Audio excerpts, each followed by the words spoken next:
दुनिया में कहावत है कि अमेरिका से ना तो दोस्ती अच्छी है और ना ही दुश्मनी। अमेरिका अपने फायदे के लिए दोस्तों से गद्दारी कर सकता है और दुश्मनों को तो बर्बाद ही कर देता है। इसी कड़ी में भारत को बार बार दोस्त बोलने वाले अमेरिका ने भारत की ही पीठ में छुरा मार दिया है। सबसे पहले तो अमेरिका ने बांग्लादेश को $20 करोड़ का चेक देने का कर दिया है। अमेरिका बांग्लादेश को यह खैरात ऐसे समय पर दे रहा है जब बांग्लादेश से कहा जा रहा है कि अब उसे भी परमाणु बम बनाने हैं, यानी बांग्लादेश यह पैसा कहां इस्तेमाल कर सकता है उसका अंदाजा लगाया जा सकता है। लेकिन इसके बाद अमेरिका ने जो किया वह आपके होश उड़ा देगा। पहली बार पता चल गया है कि अमेरिका के किस व्यक्ति ने बांग्लादेश से शेख हसीना की सरकार को गिरा दिया। इसी व्यक्ति ने कुछ साल पहले पाकिस्तान से इमरान खान की सरकार भी गिरा दी थी। इस व्यक्ति का नाम डोनाल्ड लू है। डोनाल्ड लू को तख्ता पलट स्पेशलिस्ट कहा जाता है। हैरानी की बात देखिए है कि हाल ही में राहुल गांधी ने अमेरिका में डोनाल्ड लू से मुलाकात की थी। डोनाल्ड लू ने पाकिस्तान से इमरान खान को इसलिए हटाया क्योंकि वह रूस से दोस्ती बढ़ाने की कोशिश कर रहे थे, जबकि डोनाल्ड लू को शेख हसीना की सरकार गिराने का प्रोजेक्ट इसलिए दिया गया क्योंकि वह भारत समर्थक थी। पहली बार वह डॉक्यूमेंट्स सामने आए हैं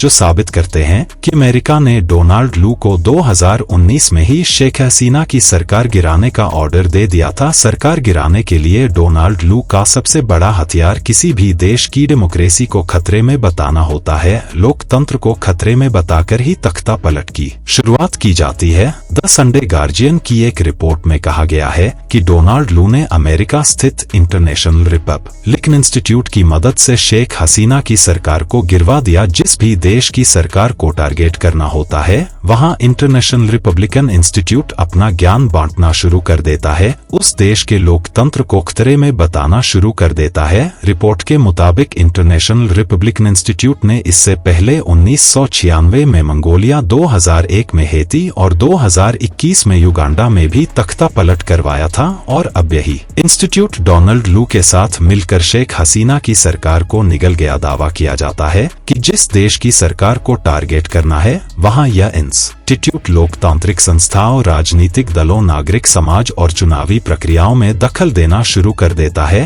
टारगेट देश की सरकार के विपक्षियों को एकजुट करता है। टारगेट देश में ऐसा माहौल तैयार करता है कि मानो लोकतंत्र मर ही गया हो। ऐसे देश में विरोध प्रदर्शन शुरू हो जाते हैं, लोग धरने पर बैठना शुरू कर देते हैं, बुद्धिजीवी अवार्ड वापस करने की धमकियां देने लगते हैं, सोशल मीडिया पर भी भयंकर एजेंडे शुरू हो जाते हैं। इसका नतीजा यह होता है कि टारगेट देश की सरकार या तो गिर जाती है या फिर कमजोर हो जाती है।